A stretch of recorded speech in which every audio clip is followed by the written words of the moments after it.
Hello, and welcome to A Sound Constitution here on CHLY 101.7 FM, a show where we focus on health topics important to our community. This year's team is made up of 8 VIU nursing students. Our goal is to demystify health issues and address common misconceptions by sharing evidence-informed information from a variety of reliable resources. All information provided on our show will be available in our show notes on our Facebook and Instagram pages. We want to remind our listeners that the information presented in this show is for educational purposes only and does not replace the advice of your primary health care professional. If you have any questions or concerns about what's being discussed, please feel free to reach out to us on Facebook at A Sound Constitution, Instagram at CHLY A Sound Constitution, all one word, Twitter at ASC_VIU, or email us at asoundconstitution@gmail.com.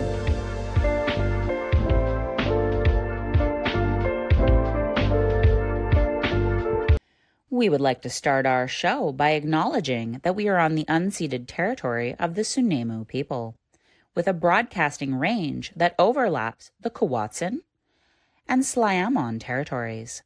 This acknowledgement is done with gratitude to the Sunemu people and with the intention to increase awareness about truth and reconciliation processes and efforts here on Vancouver Island. Additional information and resources surrounding Sunemu history, reconciliation, protocol, and land acknowledgement can be found on our Facebook, Instagram, and YouTube pages. Hi, my name's Stella, and I'm going to be your host today, and I'm here with my co-hosts Cedric, Shan, and Luke. Today we will be talking all things menopause. We have recognized that there's a lack of knowledge surrounding many women's health topics. So today we'll be providing information on something that is going to affect every single woman at some point in their life. Menopause. Well, this affects close to 50% of the world's population. Most people are not told about menopause, and it's even known as somewhat of a taboo topic as it involves the menstrual cycle. This leaves women in the dark and wondering about their own health. So today, we're going to bring that topic to the light.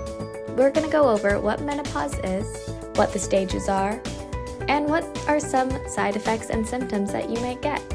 We'll also go over some statistics surrounding menopause and the treatments and resources available for you. We're going to demystify some common myths that you may have heard. And lastly, we'll be listening to a clip from Mel Robbins' podcast where she's interviewing Dr. Mary Clay Haber, a board-certified gynecology specialist and a certified menopause practitioner from the Menopause Society. So without further ado, let's get right into it. So first, let's talk about what menopause even is. The term menopause is often used as a blanket term to describe many years of a woman's life. However, there's actually 3 phases: perimenopause, menopause, and postmenopause. Perimenopause is the first stage of this transition. It actually means around menopause.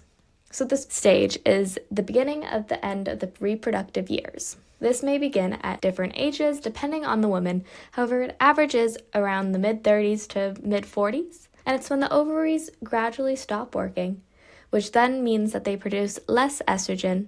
So during this time, hormones may rise and fall unevenly. During this time, your menstrual cycle may also be lengthened, and your periods may become really irregular. Ovulation becomes unpredictable, meaning that the length of time between periods may increase or decrease. The flow may be lighter or heavier, and you even may skip some periods. Some other symptoms you may experience are hot flashes, sleeping problems, mood changes such as irritability or depression, vaginal and bladder problems such as vaginal tissue may lose lubrication and elasticity as estrogen levels diminish, and this may make intercourse very painful. Some more side effects are decreased fertilization as ovulation becomes irregular, changing sexual function as arousal or desire may change, loss of bone density, and change in cholesterol levels, which may also increase risk of heart disease. Now this stage may last for many years. There's no exact time. However, the next stage is menopause, which is actually a single day, not a long period of time. So, menopause is the single day which marks 12 months of no menstrual period. Anything before that is perimenopause. This is the end of the reproductive years, as ovaries stop releasing eggs. The average age someone will hit menopause is 52 years. However, this can be a range based on the person. Many people will say that they are having menopause symptoms or side effects, but really, since menopause is only that one day, most symptoms you're experiencing are perimenopause or postmenopausal symptoms.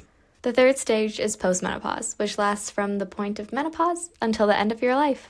Hormone levels remain low as ovaries are no longer producing much estrogen, and you cannot become pregnant as ovaries stop releasing eggs, except in some certain cases. Most postmenopausal symptoms are less intense than perimenopause, and some people may have no symptoms at all. However, if you do have symptoms, the most common are, again, hot flashes, night sweats, vaginal dryness, and pain during sex, depression, changing sex drive, insomnia, dry skin, changes in weight, hair loss, urinary incontinence, anxiety, and brain fog. Now, this is just a basic description of what these stages are and some of the side effects that may occur. Every person is different, so not everyone will get these symptoms, and some may get a whole list of them. And if any of them become overwhelming, it's always best to talk to a healthcare professional.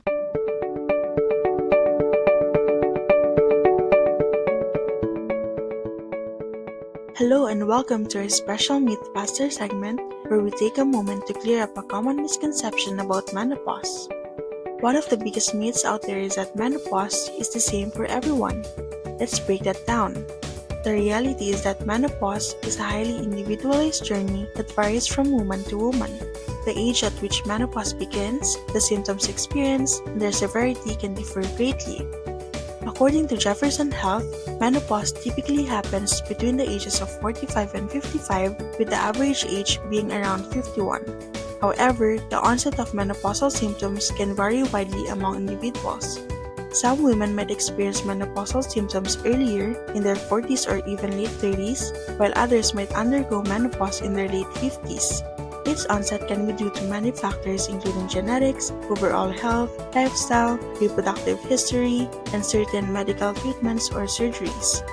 Now let's talk about symptoms. Every woman going through menopause does not face the same struggles. According to Mayo Clinic and Harvard Health, symptoms among women vary significantly. Common symptoms include hot flashes, night sweats, mood swings, and sleep disturbances, but their intensity and frequency are different for each woman. For instance, some women may experience severe hot flashes for years, while others may have very mild symptoms or none at all. Emotional symptoms like anxiety and irritability can also differ based on psychological factors, stress levels, and prior health conditions. Lifestyle plays a huge role in how menopause symptoms manifest. For instance, women who exercise regularly and maintain a balanced diet often report less severe symptoms compared to those with sedentary lifestyles. Incorporating practices like yoga or mindfulness can also help relieve menopause-related anxieties. So here's the key takeaway from this segment. Menopause is as unique as you are. There is no one right way to experience it. And remember, if your symptoms are affecting your quality of life, whether it's those bothersome hot flashes, disrupted sleep, or mood swings, it's important to seek help. There are solutions out there.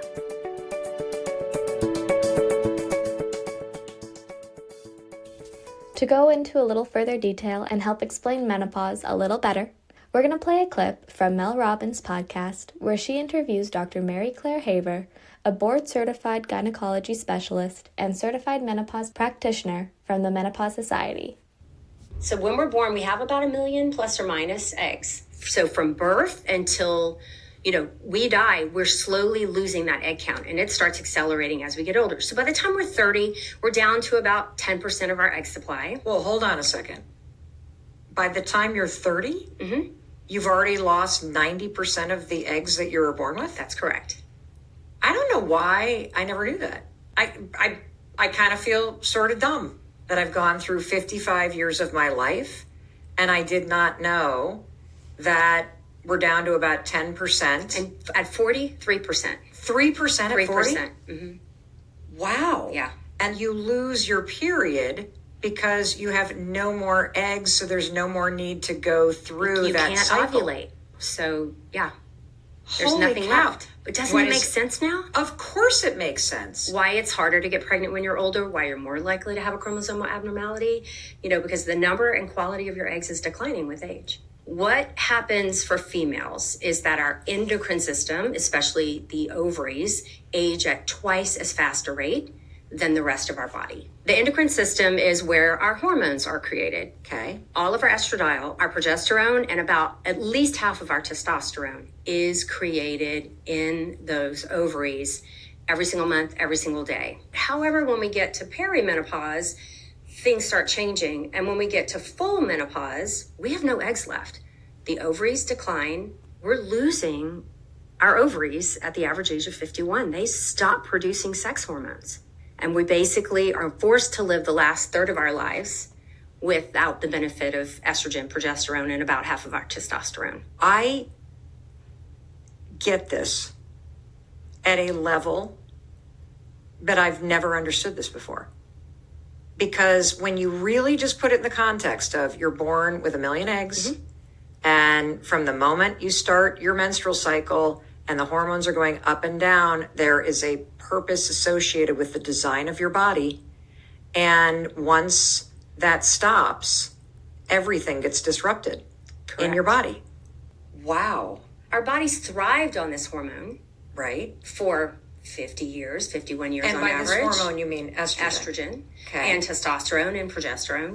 We were living our lives, managing our stress, managing our weight, doing all the things. And then all of a sudden, you can't put your finger on it, but something's changed. That's exactly what everybody says. And whether this is happening to you or you've heard your sister or your mother or your partner say this, we start going, I'm doing the same stuff I've always done. Like my pants are not fitting. I am grouchy. Suddenly I feel like I have ADHD or brain fog or dementia. I don't feel like myself in my body. You are every single patient who comes to my office. This exact same story. You mentioned that every organ in a female body, Yes. Every Has- organ system, yeah. every organ system has receptors or has what for estrogen? That's where the research is really exciting right now, is that Duke University did this elegant study looking at frozen shoulder, which is adhesive capsulitis, so common in women, especially in menopause. And a woman head of a orthopedic surgery department, talked to the woman head of an OB-GYN department at a big university, and they're like, something ain't right. And they did the studies and they showed that women on hormone therapy have a lower chance of frozen shoulder. They pulled all the data, and they're like, why would that be? Why? So then now they're going in and doing biopsies of all these joints and saying there's tons of estrogen receptors here. And when we lose that estrogen, we're seeing it's an anti-inflammatory hormone in the bones and joints. So we have arthralgias, joint pain, capsulitis, all of this stuff tremendously flares. And some of your listeners were like, oh my God, right now, I had frozen shoulder. So really common, or hip pain or joint pain, or you can't roll over in the bed. It's so painful. And you have no injury. Wait, I'm sitting here feeling one revelatory, oh my God, oh my God, oh my God. Like there are times in bed where I am laying there and I will go to roll over and it's as if I have to pry myself over. I'm so stiff. Wow. That makes so much sense, actually. So if the estrogen receptors are in your organ system, that then presumes that it's impacting liver function, kidney function, everything. Lung function, heart function, brain function, genital urinary function, as we know, bones, osteoporosis we've known forever. That's a no-brainer. Wow. And so I want you, as you're listening to Dr. Haver, to just really think about this for a second. That every single aspect of your organ system, from your brain to every organ to your muscles, all of it is used to functioning with estrogen. It makes so much sense. If you take out one of the main ingredients to the female body's optimal health, of course, everything is going to go haywire. So you've now got this estrogen deficiency. Well, not zero. Okay. Menopause is zero. But still, it's I'm a saying lot lower. So I want you to pay attention to what Dr. Haver is about to explain to you, because your body has been experiencing mild symptoms of this for your entire life. You just probably thought it was whatever, but this is the symptoms of a drop of estrogen. How is estrogen helping your body and your organ system run in the most optimal way? Efficient manner. Okay. So the first, half of our cycle, so you have a period, the first day you bleed is day 1 of your cycle. So that's your shedding and starting over. So in those first 14 days, we call that the follicular phase. So that's when our follicles, which are the little sacs that our eggs sit in, start saying, okay, one of us is going to win. So 100, 200 of them are like, it's a race. The hormones are starting to, the brain's like, our estrogen's low. Let's go, let's go. Estrogen starts to rise. And then that lining starts to thicken up again, getting ready for a potential baby. Then we hit about day 14-ish, depending on the cycle. And then the estrogen level's at its highest. Okay. The brain is like, okay, we need to ovulate. The LH surges.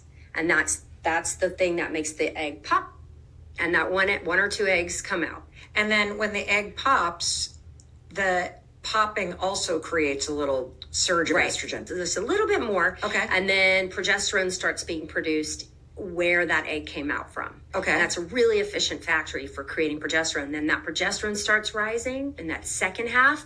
You're very slight, but it's there, kind of mimicking what's to come when we totally lose our estrogen. And so in the second half of this month and this cycle, as the estrogen starts to decline, what happens in your body? So we have some women suffer horribly from it, but we have premenstrual dysphoric disorder, PMDD, bloating, swelling. Now, we think the bloating and swelling is from the really high progesterone levels.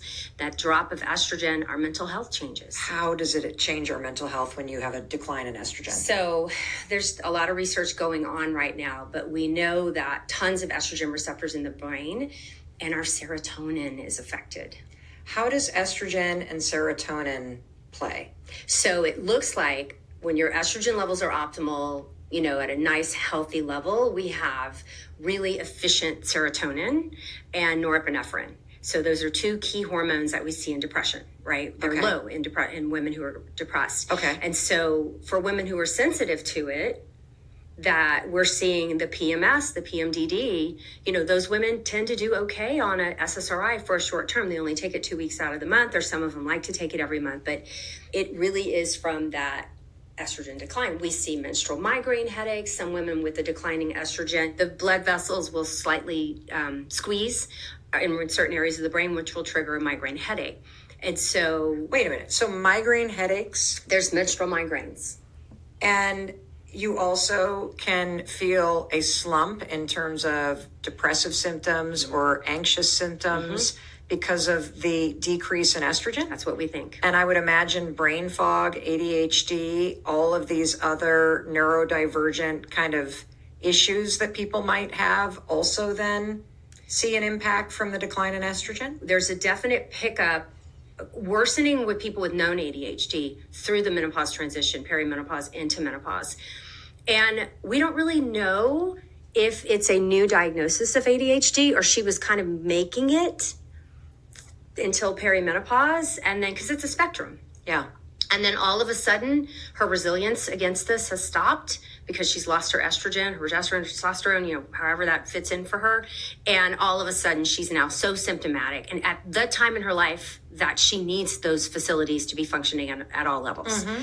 Career women are having to leave their jobs. We're seeing, massive economic impact from this in the workforce. And, what I love about the fact that people are researching this is that knowing that it's a neurodivergent condition and that there are estrogen receptors in the brain, whether you're talking about the second half of the monthly cycle or you're talking about the period in your life where estrogen declines, that of course your executive functioning tanks. Yes, of course it makes sense. And now the system's going haywire and inflamed.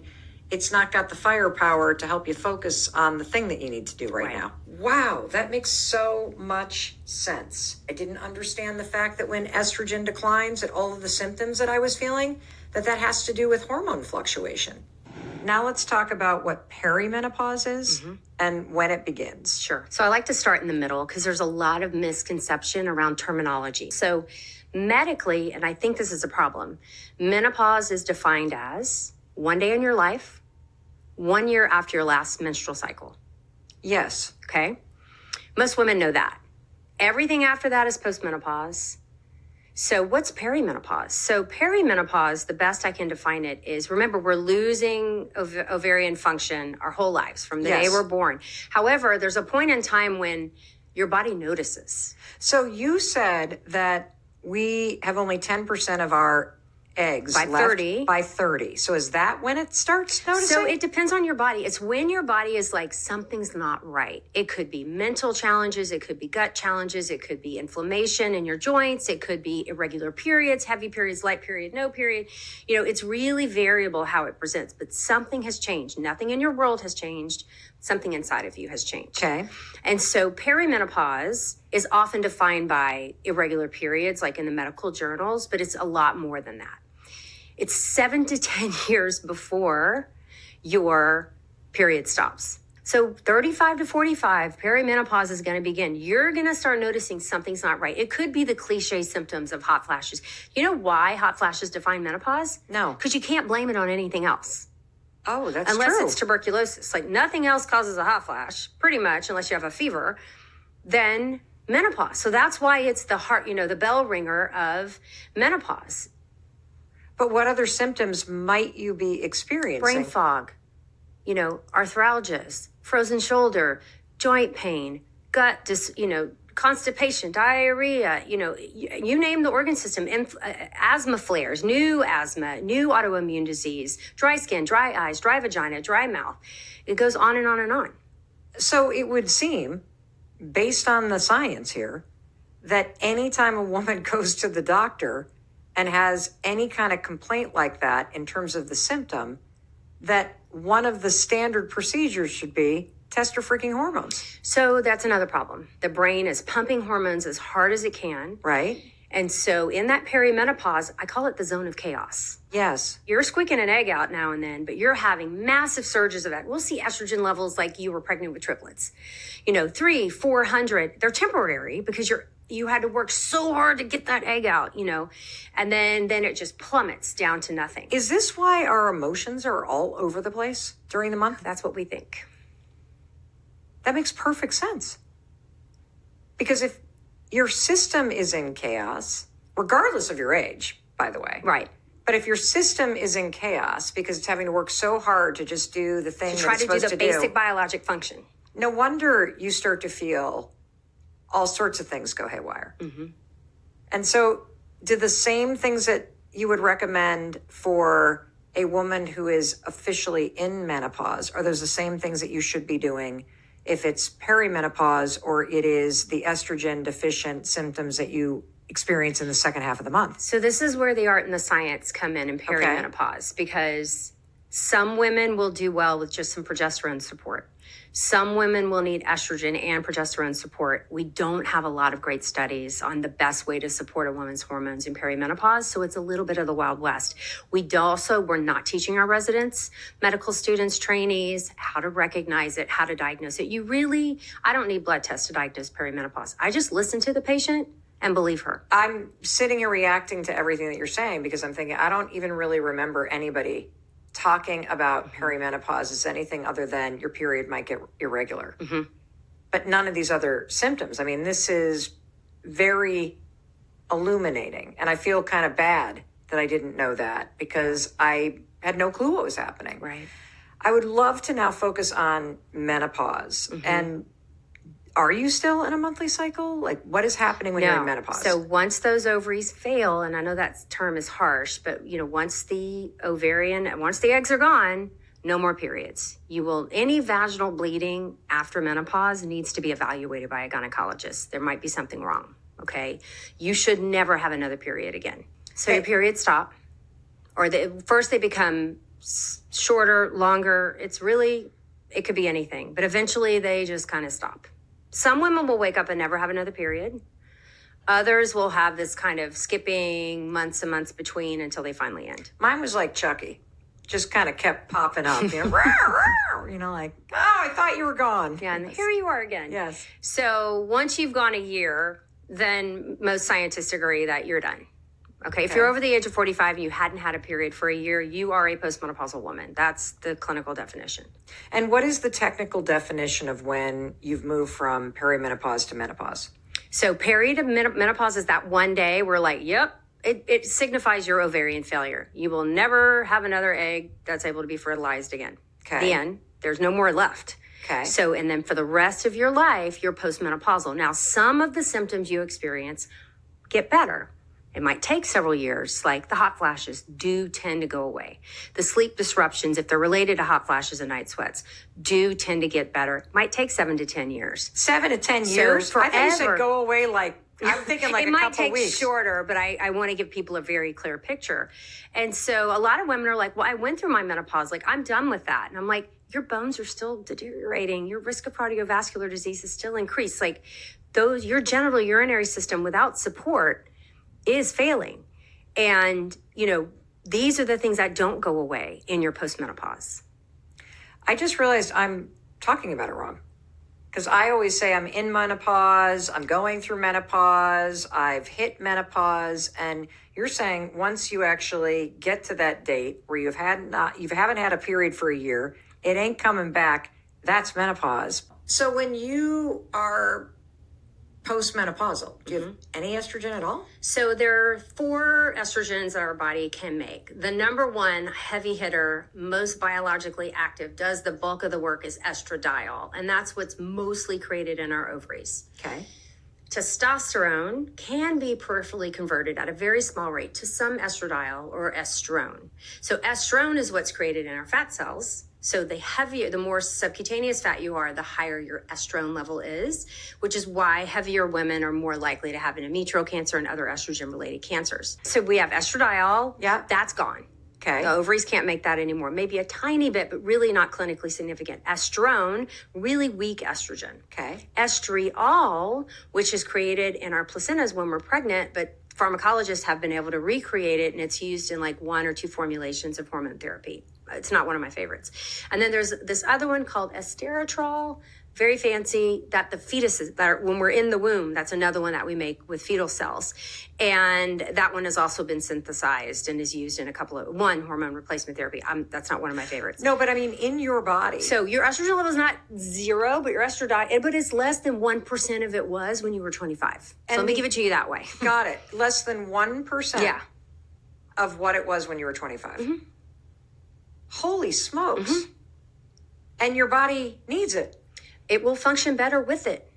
And you will not die without it. You'll just die faster and less healthy. You're listening to A Sound Constitution here on CHLY 101.7 FM, where we work to demystify health topics. And today's episode is on menopause. Now, let's get back to the episode. We just listened to a clip from Dr. Mary Claire Haver, a board-certified gynecologist specialist and certified menopause practitioner, on the Mel Robbins podcast, explain menopause in an easier-to-understand way. As it's been mentioned, there are a lot of common misconceptions surrounding menopause. So, here's Shan again to shed some light on another myth.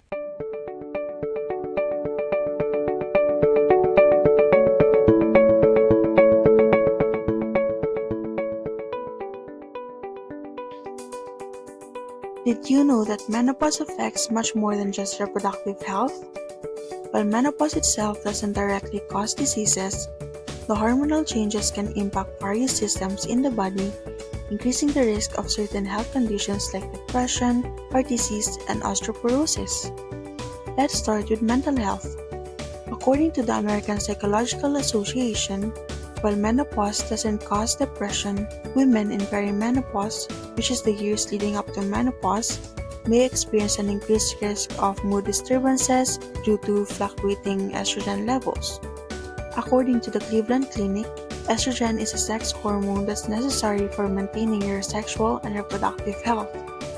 The drop in estrogen levels affects serotonin, which is a chemical messenger naturally found in the brain and around the body responsible for regulating mood, and this can lead to increased vulnerability to anxiety, mood swings, or even depression, especially for women with a history of mental health challenges.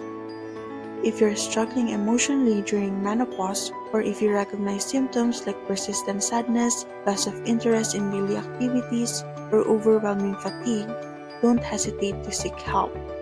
According to the American Heart Association, menopause also affects heart health. Estrogen has a protective effect on the cardiovascular system, helping to keep blood vessels flexible and maintain healthy cholesterol levels. When estrogen levels decline, women experience an increased risk of cardiovascular diseases, including heart attacks and strokes. Postmenopausal women are more likely to develop high blood pressure, increased bad cholesterol, and other risk factors for heart disease. According to the American Heart Association, cardiovascular disease remains a leading cause of death for women, and the risk significantly increases after menopause. So being proactive about your heart health is key to staying healthy through menopause and beyond. Make sure you're getting regular checkups, managing blood pressure, cholesterol, and staying active. Finally, let's talk about bone health.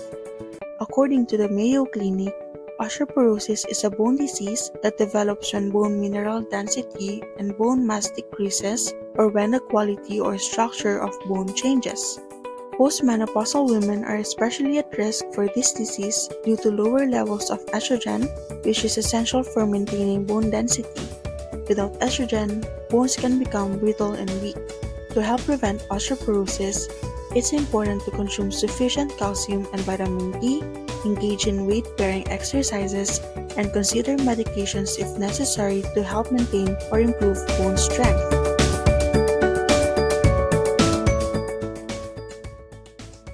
Thanks, Shan, for that information. It's so great to talk about some of these things that aren't as well known. Next up, we're going to hear about some statistics on menopause from Cedric.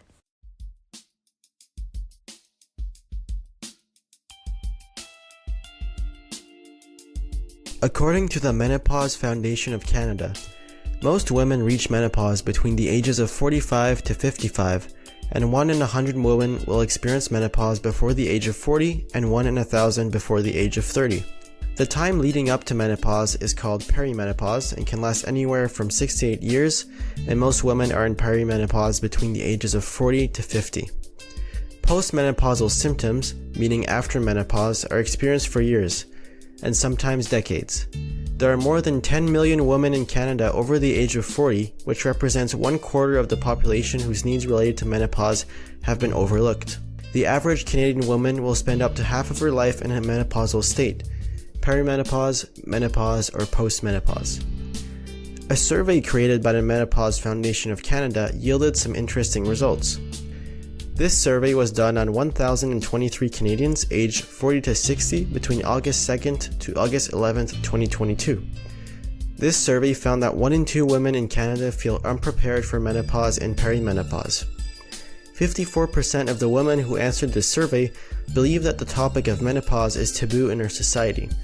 Another troubling finding from this survey is that 4 in 10 women feel alone when it comes to their symptoms. There are over 30 symptoms associated with perimenopause and menopause, and as I mentioned earlier, these symptoms impact women in their 40s, 50s, and beyond. According to the Menopause Foundation of Canada, most women in their survey, 95%, experience a range of menopausal symptoms. However, awareness that there are more than 30 symptoms of menopause is low. Their findings discovered that the majority of women were aware of hot flashes, 84%, and night sweats, 77%. More than 2/3 did not know that urinary tract infections, 82%, heart palpitations, 75%, and pain during intercourse, 66%, were menopausal symptoms. Additionally, 6 in 10 did not know that body aches, 63%, headaches/migraines, 58%, anxiety, 58%, depression, 56%, and memory issues, 58%, were symptoms of perimenopause and menopause, which demonstrates that more information is needed around the symptoms of menopause. There are also risks that can happen beyond the symptoms, as once menopause is reached, women are at a greater risk for osteoporosis, heart disease, and genitourinary issues. In regards to osteoporosis, bone density is lost at an annual rate of 2% beginning 1 to 3 years before menopause and lasting 5 to 10 years post-menopause, which results in an average loss of bone mass density of 10% in the spine and hip.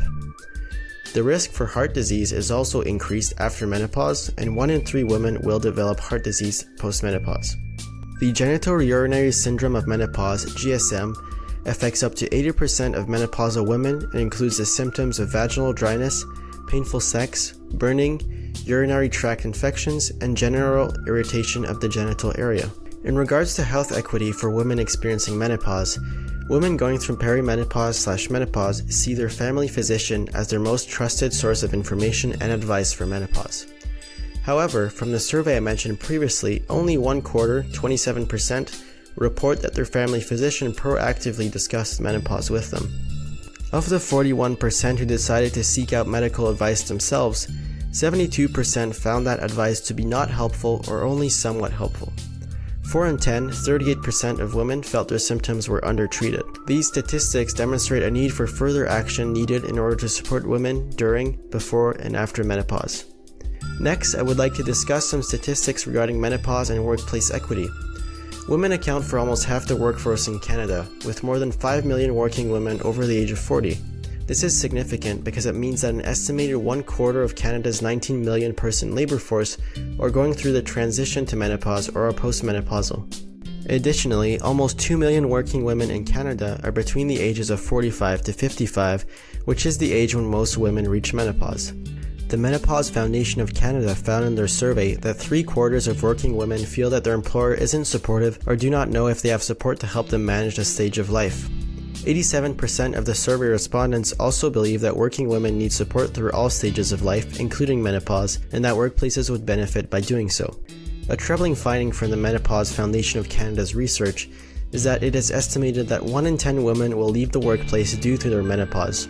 In connection to this finding, 1/3, 32% of working women say that their menopause symptoms negatively impacted their performance at work. 1/4, 24%, say they hid their symptoms at work, and half, 48%, would be too embarrassed to ask for help at work. Additionally, 2/3, 67%, would not feel comfortable speaking to their supervisor or to someone in HR, 70%, about what they were experiencing. From the statistics I've discussed in this segment, it can be seen that more supports are needed for women experiencing menopause in the workplace, within the healthcare system, as well as more information and education around menopause. All of the resources used for the creation of this segment can be found in our show notes on our Instagram, Facebook, and YouTube pages. Thank you for listening. Now that we have a sense of what menopause is and some of the side effects, along with some statistics and some common myths that we demystified, we're going to hear from Luke about what are some treatments and resources available for menopause. Hi, I'm Luke, and this week I'd like to speak about both the resources and treatments available for women who are experiencing menopause. The good news is that for women living in Canada, there is a wealth of resources available. From an online perspective, these resources include, but are not limited to, the Canadian Menopause Society, the North American Menopause Society, and Menopause and You, also known as the Society of Obstetricians and Gynecologists of Canada. A great place to start, though, is the Menopause Foundation of Canada. Their website, menopausefoundationofcanada.ca, has an entire page dedicated to useful resources.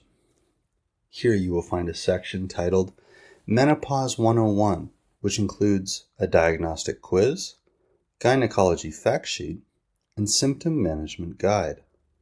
Furthermore, this website includes a link to a 2023 article from the Canadian Medical Association Journal titled A Pragmatic Approach to the Management of Menopause. I will now read a direct passage from that article. Menopausal symptoms can occur for as long as 10 years before the last menstrual period and are associated with substantial morbidity and negative impacts on quality of life. Menopausal hormone therapy is indicated as first-line treatment of vasomotor symptoms and as a safe treatment option for patients with no contraindications. Though less effective, non-hormonal treatments also exist to treat vasomotor symptoms and sleep disturbances. It is critical that clinicians inquire about symptoms during the menopause transition and discuss treatment options with their patients. Menopause is defined as 1 year of amenorrhea caused by declining ovarian reserve, or as the onset of vasomotor symptoms in people with iatrogenic amenorrhea. It is preceded by perimenopause or the menopause transition, which can last for as long as 10 years. Although many treatments exist for menopausal symptoms, fears around the risks of menopausal hormone therapy and lack of knowledge regarding treatment options often impede patients from receiving treatment. Several international societies, including the Society of Obstetricians and Gynecologists of Canada and the North American Menopause Society, recommend menopausal hormone therapy as the first-line treatment for vasomotor symptoms for both menopausal and perimenopausal patients. The estrogen component of menopausal hormone therapy reduces bothersome menopausal symptoms, while the progestin protects the endometrium from hyperplasia and reduces the risk of endometrial cancer. Treatment with combined estrogen and progestin regimens, or estrogen alone in patients who have had a hysterectomy, reduces the frequency and severity of hot flashes and night sweats by around 75%. Although less effective than menopausal hormone therapy, non-hormonal options should be considered if menopausal hormone therapy is not appropriate because of contraindications or patient preference. Options include certain selective serotonin reuptake inhibitors, also known as SSRIs, serotonin norepinephrine reuptake inhibitors, SNRIs, gabapentinoids, clonidine, and oxybutynin. Gabapentinoids are particularly useful when taken at night to help alleviate nocturnal symptoms. So again, that information was taken directly from an article titled A Pragmatic Approach to the Management of Menopause, and it was published in the Canadian Medical Association Journal. So in addition to this information, as HealthLink BC points out, a healthy lifestyle can also help manage menopause symptoms. It can also help lower your risk for heart disease, osteoporosis, and other long-term health problems. They recommend that if you smoke, you stop. Quitting smoking can reduce hot flashes and long-term health risks. They recommend that you get regular exercise. It can help manage your weight and keep your heart and bones strong and lift your mood. It's recommended that one limit caffeine and alcohol, as this may help manage menopause symptoms. It's also encouraged to eat a heart-healthy diet. Choose foods like vegetables, fruits, nuts, beans, fish, or whole grains, and limit foods that have lots of salt, fat, and sugar. And finally, be sure that you are getting enough calcium and vitamin D to help your bones stay strong. And eat foods that are rich in calcium. You can also ask your doctor if taking a supplement with calcium and vitamin D is right for you. Moving on though, for many women, deciding on a treatment option for menopause is anxiety-inducing. As you weigh the pros and cons, we urge our listeners to consider the following information taken directly from the Canadian Menopause Society. Taking hormone therapy for 5 years or less does not appear to increase the risk of breast cancer. The single biggest risk factor for breast cancer is aging. For a woman aged 50 to 59, the background risk for developing breast cancer is 28 per 1,000 women. Although risk factors such as family history and genetic factors cannot be changed, up to 60% of breast cancer risks are modifiable by lifestyle changes. Screening mammography is recommended for all women. Furthermore, many women believe that hormone therapy causes heart attacks. This is not true. In fact, women who start hormone therapy within 10 years of menopause have a lower risk of heart disease. 94% of heart disease risk in women is preventable. And finally, for women choosing to take hormone therapy, using transdermal estrogen, either in patches or gels, appear to add no increase to the risk of blood clot or the risk of stroke. Again, that information was taken directly from the Canadian Menopause Society's website. Anyone interested in learning more on these topics is encouraged to reference our show notes for a complete list of referenced material. Thank you so much for listening. You're listening to A Sound Constitution here on CHLY 101.7 FM, where we work to demystify health topics. And today's episode is on menopause. Now, let's get back to the episode. Thank you so much, Luke, for letting us know some of the treatments available for women in menopause. Next up, we're going to listen to another clip from the Mel Robbins podcast with Dr. Mary Claire Haver, where they're going to explain some more things that you can do to help with menopause and menopausal symptoms. What about supplements? Like, what are the supplements that we need to take? We really should try to get most of our nutrients from food, and we only supplement where there's a gap or you have an allergy and intolerance, and then we go in from there. There are a few supplements that are essential nutrients that might be helpful, like turmeric, right? That's not anything we have to eat to survive, but it has some pretty powerful antioxidant, anti-inflammatory properties, and that someone might find helpful. But when we're talking about the vital things, if I had my top 3 things I would recommend to everyone, Yes. Fiber. Track your fiber for a couple of weeks. Get a nutrition tracker. See where you're at. Fiber does so much in our bodies. Number 1, feeds the gut microbiome. That's its food. So that's the prebiotic. Give me an example of what fiber is. Legumes. Legumes. So beans. Okay. Beans. So it's a class of beans. Peanuts are actually legumes as well. Typically really high in fiber. Okay. Berries, really high in fiber. Seeds and nuts, really high in fiber. Those are kind of avocado, or, that's my go-to to make sure I'm getting my fiber goal every day. Also has healthy fats and other vitamins and minerals and nutrients. Magnesium. And this confuses me because I'm not quite sure what type of magnesium to take. Oh, great question. Your glycinates, your tarates, your citrates, and L-theranates are good because they are readily absorbed into the bloodstream. So now we have nice magnesium levels in our blood.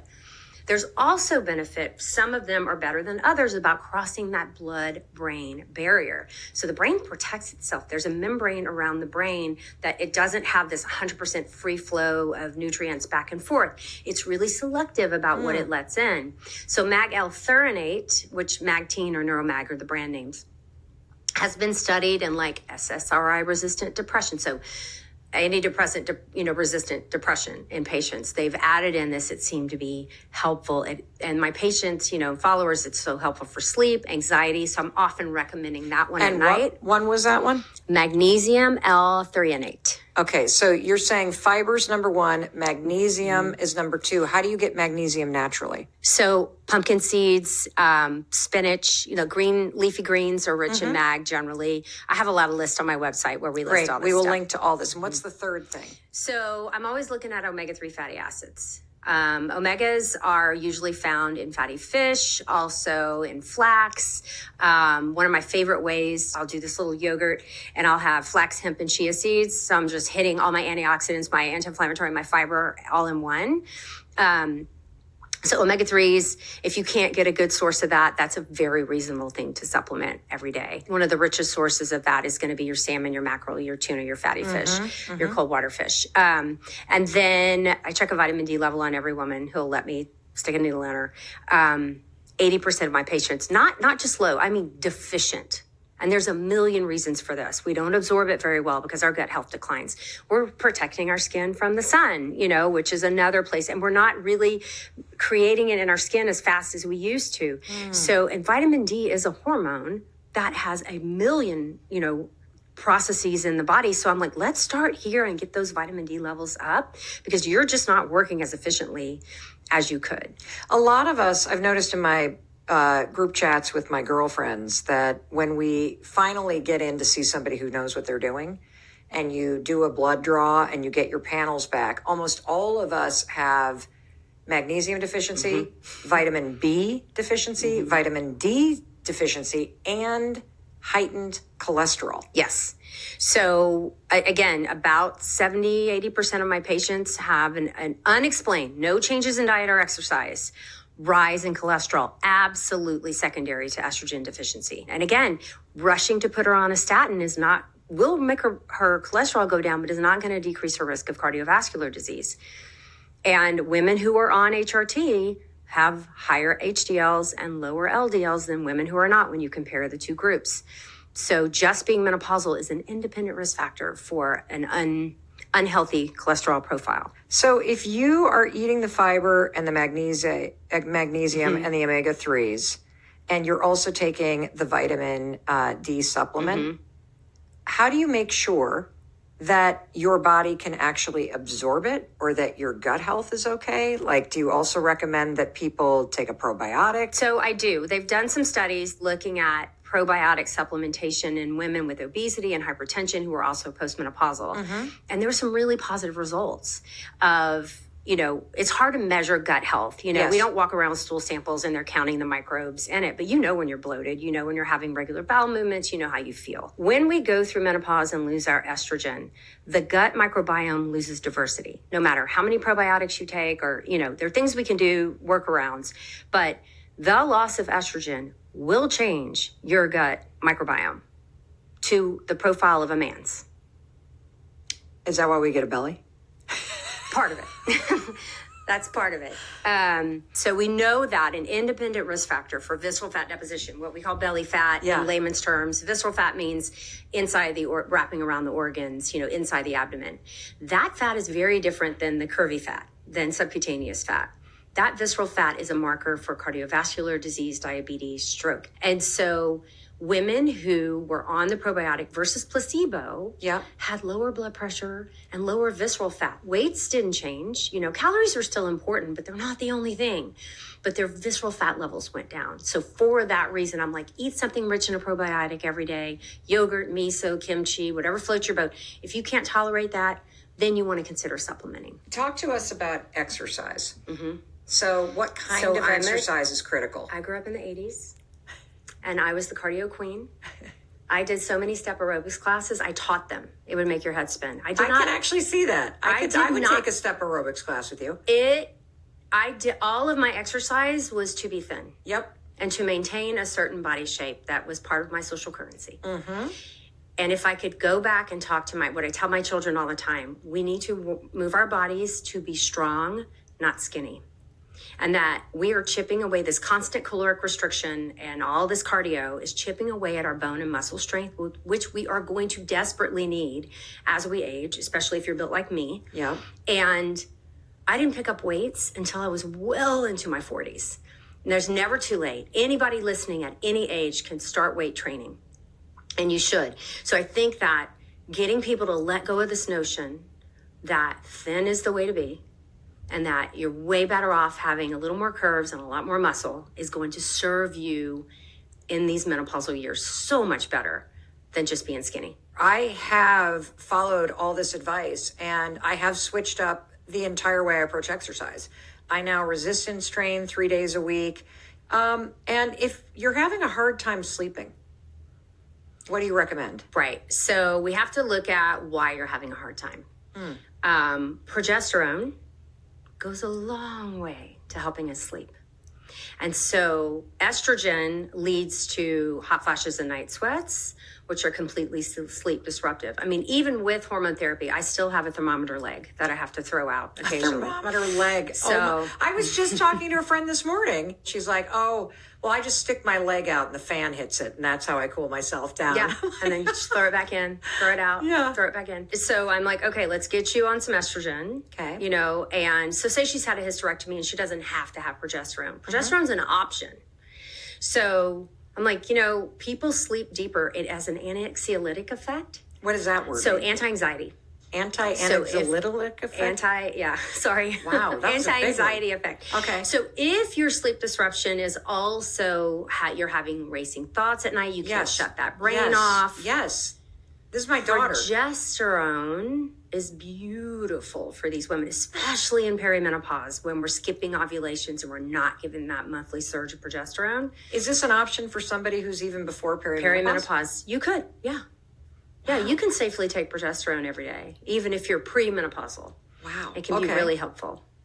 Wow. All right. So estrogen, progesterone, but also sleep hygiene. We can't negate the fact that we're on our phones too much at night, blue light, not setting up an environment for good sleep, a snoring partner, especially some of it, you know, and all the things we need to do to set ourselves up for success for sleep. And then when you sprinkle in the hormone changes, it's a disaster for some women. And that's really something I zero in on with my patients. That was some incredible information from Dr. Mary Claire Haver, and it's amazing to see what makes such a big impact on our bodies. Menopause is life-changing, and it can be very scary, so it's important to understand what is happening to us and the women in our lives.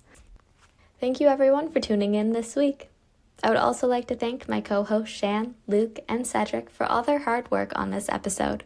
For details and show notes from today's episode, or to follow along on what's coming next this season, check out our Facebook at A Sound Constitution, Instagram at CHLY A Sound Constitution, all one word, YouTube at A Sound Constitution at CHLY, or tune in on our Spotify, A Sound Constitution. We want to remind our listeners that the information presented in this show is for educational purposes only and does not replace the advice from your primary healthcare professional.